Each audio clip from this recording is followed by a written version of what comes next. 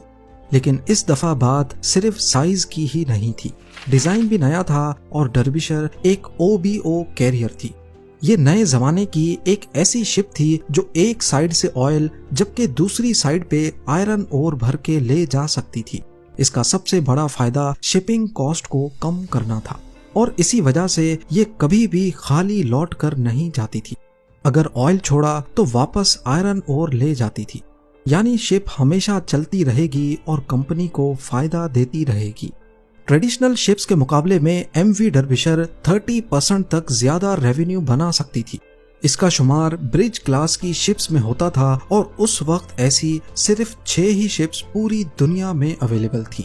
اسے برٹین کے سوان ہنٹر نامی شپ یارڈ نے بنایا تھا۔ اس وقت اس کمپنی کو کافی چیلنجز کا سامنا کرنا پڑ رہا تھا، کیونکہ ان کا مقابلہ تھا جاپان اور ساؤتھ کورین شپ یارڈ سے جو وہی شپس زیادہ سستی اور زیادہ جلدی بنا رہے تھے۔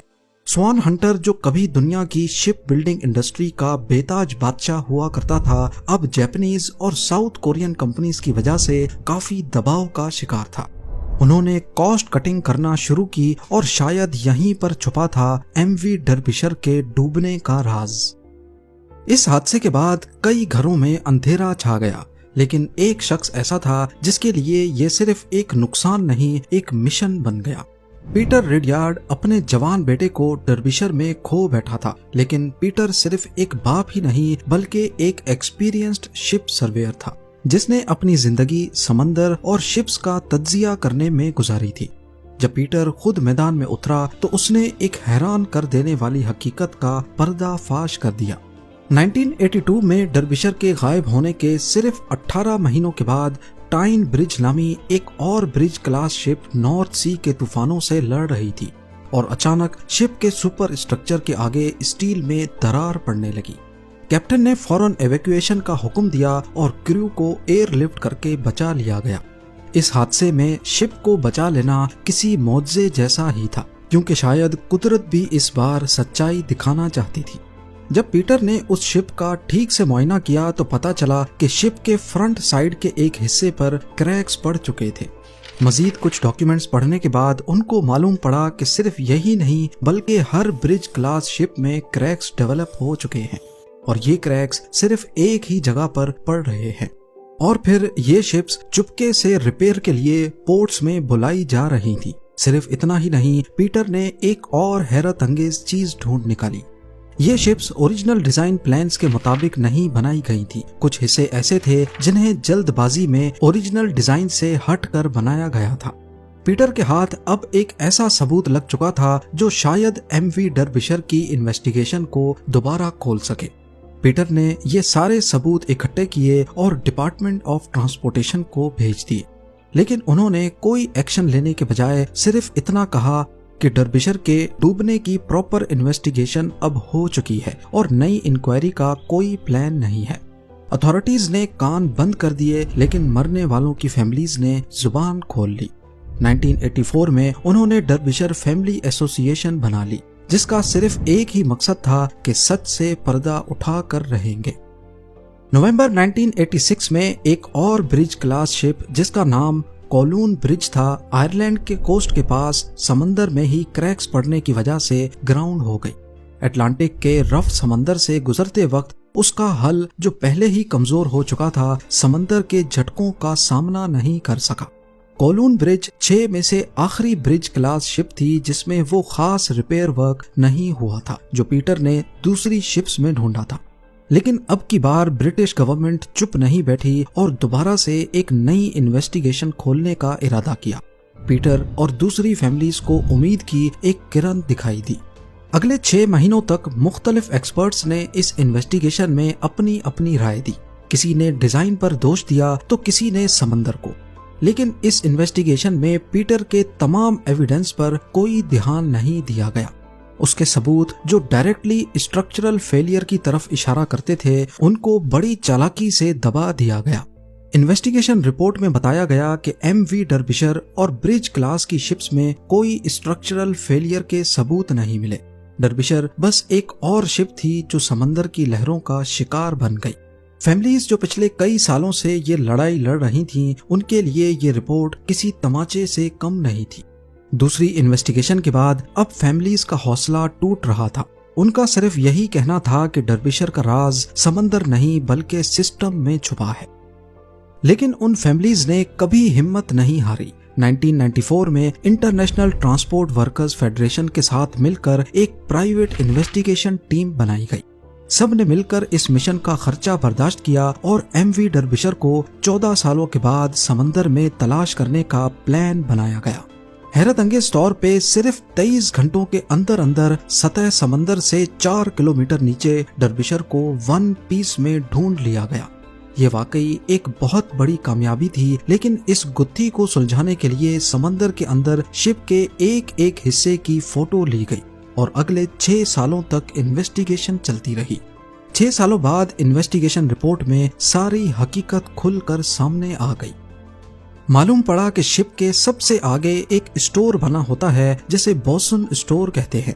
اس اسٹور میں ڈیک مینٹیننس کا امپورٹنٹ سامان رکھا ہوتا ہے جیسے رسیاں، ٹولز، چین وغیرہ. اس رات طوفان میں جب ایم وی ڈربشر لہروں میں جھول رہی تھی تو بوسون اسٹور کا دروازہ جو اوریجنل ڈیزائن کی طرح بنایا نہیں گیا تھا اچانک ٹوٹ گیا اور اس میں پانی بھرنے لگا. ہزاروں گیلن پانی بوسون اسٹور میں بھرنے کی وجہ سے شپ کا اگلا حصہ بھاری ہو گیا اور بو مزید پانی کے اندر چلا گیا. اب لہریں اور زیادہ ہائٹ سے ٹکرا رہی تھی جس کی وجہ سے وینٹیلیٹر ٹوٹے اور پانی مشینری روم میں داخل ہو گیا. ڈربشر کا بو اور زیادہ جھک گیا اور پھر ایک بڑی لہر میں ٹینس کورٹ جتنا بڑا کنٹینر جہاں آئرن اور رکھا گیا تھا اس کا ہیچ کور بھی ٹوٹ گیا. اب پہلے ایک کنٹینر میں پانی بھرا جس کی وجہ سے اگلا حصہ مزید نیچے گیا اور دیکھتے ہی دیکھتے سارے کنٹینرز ایک ایک کر کے پانی کے اندر چلے گئے اور پھر ڈربشر جو برٹین کی سب سے بڑی ویسل تھی پیسیفک اوشن کے اندھیروں میں ڈوب گئی. جب انویسٹیگیشن رپورٹ کو شائع کیا گیا تو معلوم پڑا کہ جس کمپنی نے یہ تمام برج کلاس شپس بنائی تھیں ان سب کے بوسون اسٹور کے پاس کریکس تھے اور سبھی کے ہیچ کورز نازک اور اسٹینڈرڈ کے حساب سے نہیں بنائے گئے تھے. شروعات میں فیملیز کا خیال تھا کہ شاید شپ میں کوئی اسٹرکچرل فیلئر تھا لیکن انویسٹیگیشن میں پتا چلا کہ کوئی میجر ڈیزائن فالٹ نہیں بلکہ چھوٹی چھوٹی کوتاہیوں کی وجہ سے ایک مہان اسٹیل کا قلعہ ڈوب گیا. 1970s کے دوران ہر سال کئی شپس ڈوب جاتی تھی. اتھارٹیز کے لیے یہ ایک نارمل بات اور نمبر گیم رہ گیا تھا. لیکن ڈربشر کی فیملیز نے اپنی پرائیویٹ انویسٹیگیشن کر کے شپنگ انڈسٹری کو ایکسپوز کر دیا. اس کے بعد نئے شپ ڈیزائنز آئے، رولز اور زیادہ سخت ہوئے اور سیفٹی انسپیکشنز پر دھیان دیا جانے لگا. انہوں نے صرف ایک جہاز نہیں ڈھونڈا بلکہ پوری انڈسٹری کو بدلنے پر مجبور کر دیا. آج بھی شپنگ انڈسٹری کے کئی رولز ایسے ہیں جنہیں ایم وی ڈربشر کی وجہ سے بنایا گیا تھا جو خود پیسیفک اوشن میں 4 کلومیٹر نیچے اوشن فلور پر خاموشی سے پڑی ہے. امید ہے زین ٹی وی کی یہ ویڈیو بھی آپ لوگ بھرپور لائک اور شیئر کریں گے. آپ لوگوں کے پیار بھرے کامنٹس کا بے حد شکریہ. ملتے ہیں اگلی شاندار ویڈیو میں.